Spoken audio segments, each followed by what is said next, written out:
და რას იტყვის გაერთიანებული დემოკრატიული მოძრაობის ლიდერი ნინო ბურჯანაძეა ჩვენთან ერთად. ქალბატონო ნინო, დიდი მადლობა რომ იღებთ გადაცემაში მონაწილეობას. მე მინდა მოვისმინო თქვენგან მთელი ამ პროცესის შეფასება. ფიქრობ თუ არა რომ არის ეს პოლიტიკური პროცესი, რას უკავშირებთ ამ ღია ომს ხელისუფლებასა და საკონსტიტუციო სასამართლოს შორის? თქვენს პოლიტიკოსის მიღმა ბრძანდებით სამართალმცოდნე, საკმაოდ კვალიფიციური და მე მაინტერესებს ორივე შეფასება პოლიტიკოსის და სამართალმცოდნის.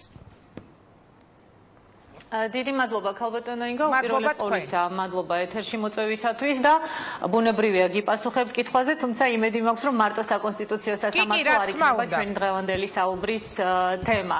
რაც შეეხება ამ პროცესს, რა თქმა უნდა ეს არის პოლიტიკური პროცესი, აქ მიდის ძალიან ესე ვთქვათ, ერთის მხრივ მარტივი, მეორეს მხრივ საკმაოდ რთული ბრძოლა ნაციონალურ მოძრაობასა და ქართულ ოცნებას შორის, რომელიც შეინარჩუნებს ან მოიპოვებს გავლენას საკონსტიტუციო სასამართლოზე.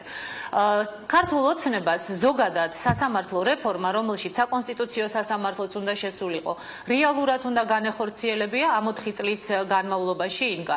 ნაცვლად იმისა, რომ ქართულ ოცნებას მართლაც სამართლიანობა აღედგინა, ნაცვლად იმისა, რომ რეალურად სამართლიანი სასამართლო ჩამოეყალიბებინა, ქართულმა ოცნებამ რეფორმა კი არა, ესე ვთქვათ, რეფორმის მხოლოდ ესე ვთქვათ, ფალსიფიცირება მოახდინა და რეალურად არაფერი გააკეთა იმისათვის, რომ სასამართლო დამოუკიდებელი ყოფილიყო და სასამართლო აღარ იყოს პოლიტიკური პარტიების საჯილდაო ქვა. ეხლა ეს ძალიან მარტივი არის, მე იმასაც ვიტყოდი, რომ საკონსტიტუციო სასამართლო მთელ ამ პერიპეტიებში სამწუხაროდ ვერადავერ მოიცალა იმ საქმის განსახილველად, რომელიც 13-მა პოლიტიკურმა პარტიამ შევიტანეთ საკონსტიტუციო სასამართლოში პრაქტიკულად თვენახევრის წინ, რომელიც პირდაპირ ეხება საარჩევნო პროცესს და იმ უკანონობას, რომელიც ჩვენთან მიმართებაში მოხდა ქართული ოცნების მხრიდან, მაგრამ ვერ მოიცალა იმის გამო, რომ არც პოლიტიკური ინტერესი იყო და მეორეს მხრივ ასეთ ბრძოლაში არის ჩართული. ეს არის არაჯანსაღი პროცესი, ეს მეტყველებს იმაზე, რომ ქართულმა ოცნებამ ვერ მოახერხა, რომ ქვეყანაში ინსტიტუტები გაეწმინდა პოლიტიკური კონიუნქტურისაგან, ქართულმა ოცნებამ ვერ მოახერხა რეალურად სასამართლო ექცია დამოუკიდებელ სასამართლოდ და ვერც მოახერხებდა, იმიტომ რომ ამის სურვილი მას უბრალოდ არ ჰქონდა და ამაზე ესე ვთქვათ მურუსიძის სასამართლო ძალიან კარგად მეტყველებს. ასე რომ კიდევ ერთი არგუმენტი აქვს ჩვენს მოსახლეობას, რომ არც ნაციონალურ მოძრაობას და არც ქართულ ოცნებას ხმა არ მისცეს. ჩვენ დემოკრატიულ მოძრაობას გვაქვს ძალიან სერიოზული ნაწილი ჩვენს პროგრამაში, რომელიც ეხება სწორედ სასამართლო რეფორმას.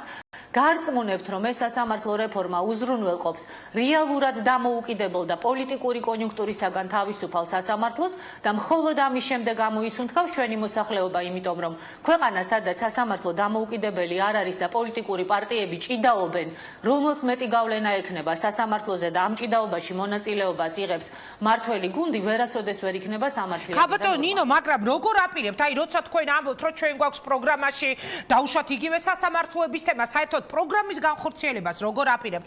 პირდაპირ და ღიად ვთქვათ, მოდით, იდება სხვადასხვა კვლევები, მე არ დავიწყებ რომელიმეზე დაყნობით საუბარს, უბრალოდ ზოგადი სურათიდან გამომდინარე, გააქვთ თქვენ მოლოდინი, რომ მოხდებით პარლამენტში. ისე იკვეთება, რომ ორი დომინანტი მე საკითხს ასე საერთოდ კი ბატონო, ორი დომინანტი წინა საარჩევნოდ ერთმანეთის პირისპირ არიან ოცნება და ნაციონალები და აი მე მაინტერესებს თქვენ როგორ წარმოგიდგენიათ ამ პროცესის გადალახვა? ძალიან მარტივად, თუ მინიმალური სამართლიანობა კი არა, მინიმალური წესრიგი მაინც იქნა, თუ მინიმალური წესრიგი არ იქნა, მაშინ სხვაგვარად წარიმართება მოვლენები. მე გარწმუნებთ ქალბატონო ინგა, ხა მე არ მაინტერესებს რუსთავი 2-ის ნაციონალური მოძრაობის შეკვეთილი კვლევები და იმ ხალხის ჩატარებული კვლევები, ვისაც ქართული ოცნება და ბიძინა ივანიშვილი ოფიციალურად უხდის ფულს. მე ძალიან კარგად ვიცი, რამდენი ამომრჩეველი ყავს, ძალიან კარგად ვიცი, რამდენი ადამიანი გვიჭერს მხარს და ყოველდღიურად გარწმუნებთ, რომ და მაგალითად მოგიყვანთ ახლა ადამიანებს შეუძლიათ დარწმუნდნენ, რომ რასაც მე ვამბობდი, რასაც მე ვამბობ, ეს არის სწორი, ეს არის ყოველთვის სწორი პროგნოზი და სწორ პროგნოზზე აწყობილი მოქმედება არის მხოლოდ და მხოლოდ ქვეყნის გადარჩენის შესაძლებლობა.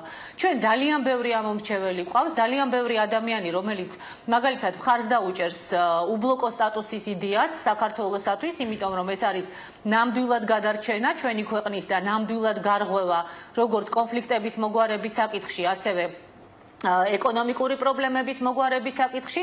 ჩვენ ძალიან ღირსეულ გუნდს წარმოვადგენთ როგორც სიის, ასევე მაჟორიტარების სახით და სხვათა შორის ვიტყვი ჯერ არ მithქვამს, რომ ხვალ ჩვენ გვექნება თბილისის მაჟორიტარების წარდგენა და თქვენ დარწმუნდებით, რომ ნამდვილად ყველაზე უკეთესი მაჟორიტარი კანდიდატები გვეყოლება ჩვენ, არც ქართულ ოცნებას და არც ნაციონალურ მოძრაობას და არც სხვას, ნამდვილად ყოველ შემთხვევაში ესეთი, ესე ვთქვათ, ერთობლივად გუნდით, ნამდვილად არათუ ჩვენზე უკეთესი, არამედ ჩვენი კანდიდატები, სადარი კანდიდატებიც არ ეყოლება და მე დარწმუნებული ვარ, რომ მოსახლეობა ამას ძალიან კარგად დაინახავს. აი, დღესაც იყო ძალიან ნათელი მაგალითი იმისა, რომ მე რასაც ვამბობ, პასუხისმგებელი ვარ ჩემს სიტყვებზე და მე რასაც ვამბობ, სწორედ ის არის. აი, მაგალითად ვგულისხმობ ამერიკის ხმაში გამოქვეყნებულ ბატონ დენ ფრიდის ინტერვიუს, რომელმაც სიტყვით თქვა იგივე, რის გამოც მე ნაციონალურმა მოძრაობამ და სხვათა შორის ოცნებამაც ნაწილობრივ ლამის ქვეყნის დამაქცევრად და სამშობლოს მოღალატედ გამომაცხადა. ბატონი დენ ფრიდი სიტყვით ამბობს, ომი, იგულისხმება აგვისტოს ომი, გარდაუვალი არ იყო და სააკაშვილის შეცდომა იყო ის, რომ მან ჯარს საომარი მოქმედებების დაწყება უბრძანა და სააკაშვილი გაფრთხილებული იყო კონდოლიზა რაისის მხრიდან, რომ მას არავითარ შემთხვევაში ომი არ უნდა დაეწყო. ეს არის სიტყვა სიტყვით, გეგონებათ ჩემი ინტერვიუდან გადაწერილი სიტყვები, რასაც მე ვამბობდი და რასაც გახსოვთ თქვენ რა ამბავი მოყვა არაერთგზის ეთერების დროს, მათ შორის თქვენს ეთერში ჩვენ ამაზე არაერთხელ გვისაუბრია. ეს მეტყველებს იმაზე, რომ ყველაზე რთულ სიტუაციებშიც კი, ყველაზე არაპოპულარულ ვითარებაშიც კი მე ვამბობ სიმართლეს, იმ სიმართლეს, რომელიც შეიძლება ჩემთვისაც და ჩემი ქვეყნისთვისაც მტკივნეულია, მაგრამ რომლის არ თქმაც არ შეიძლება, იმიტომ რომ სხვა შემთხვევაში ჩვენ ქვეყნის პრობლემებს თუმცა ამ სიმართლით რეალურად ამ სიმართლით ვინ სარგებლობს? არაერთხელ იგივე ამ სიმართლით, რაზეც ეხლა თქვენ ამბობთ ომის დაწყებაზე, უბლოკო სტატუსზე და ასე შემდეგ, ჩვენ არაერთი შეფასება მოგვისმენია, რომ უფრო მეტად ესაწყობს პუტინის რუსეთს, ვიდრე ესაწყობს საქართველოს. ქალბატონ ნინო, ეს ჩემგან ეხლა პირველად გამოდის, რომ დენ ფრიდმა ეს შეფასება პუტინის დაკვეთით გააკეთა, ხო? რადგან ესეა, რომ პუტინს აწყობს, ესე იგი გამოდის, რომ დენ ფრიდი ასევე, ესე ვთქვათ, პუტინის დაკვეთით მუშაობს. ეს არის ძალიან, ესე ვთქვათ, მარტივი შეხედვა. ეს არის უბრალოდ პრობლემების მოგვარების მცდელობისგანაც კი თავის არიდება და სხვათა შორის დღეს დღევანდელ დენ ფრიდის ინტერვიუში ასევე არის პასუხი იმ პრეტენზიებზე, რომლებსაც მე მიყენებენ ძალიან ხშირად აბსოლუტურად არაკვალიფიციური ან პოლიტიკურად ანგაჟირებული ოპონენტები, როდესაც ამბობენ იმას, რომ არ აქვს რუსეთთან მოლაპარაკებას აზრი და რა აზრი აქვს. დენ ფრიდსაც ეკითხებიან, რომ ქონდა თუ არა აზრი ეგრეთ წოდებული გადატვირთვის პოლიტიკას, რომელიც ამერიკის შეერთებულმა შტატებმა განახორციელაო. რაზეც დენ ფრიდი ერთმნიშვნელოვნად პასუხობს, რომ რა თქმა უნდა ეს იყოს სწორი ნაბიჯი და როდესაც ამერიკას უნდა რაიმეს მიღწევა, ის ყოველთვის ცდილობს, ყოველთვის დგამს ნაბიჯებს, თუნდაც ამ ნაბიჯების, ესე ვთქვათ, გარანტირებულობა ნაკლები იყოს. ეხლა მე ციტირება ზუსტად არ მომიყვანია. ეს არის პოლიტიკოსის ნალაპარაკები და ის პრეტენზიები, ინგა, რასაც მე მიყენებენ, ეს არის კიდევ ერთხელ ვიმეორებ, არაპროფესიონალების და პოლიტიკურად ანგაჟირებული ადამიანების პრეტენზიები, რომლებსაც ერთი პატრონი ყავთ სხვათა შორის დასავლეთის კონკრეტულ უწყებებში და ორგანიზაციებში. რაც შეეხება საარჩევნო კამპანიას, თქვენ დაინახავთ, რომ ჩვენ ძალიან აქტიური საარჩევნო კამპანია გვექნება. დაინახავთ იმას, რომ ძალიან ღირსეული მაჟორიტარები და ძალიან ღირსეული ადამიანები იქნებიან სიაში წარმოდგენილი. ჩვენ გვაქვს ნამდვილად მაღალპროფესიული პროგრამა, სადაც პასუხს ვაგებ ყველა სიტყვაზე, რაც წერია და ჩვენ ნამდვილად შევძლებთ იმას, რომ ადამიანები გამოვიყვანოთ იმ დუხჭირი მდგომარეობიდან, რა მდგომარეობაშიც ეხლა არიან. ამ თემაზე ალბათ უფრო დეტალურად მერე განგვიმარტავთ, ხო, ქალბატონო ნინო?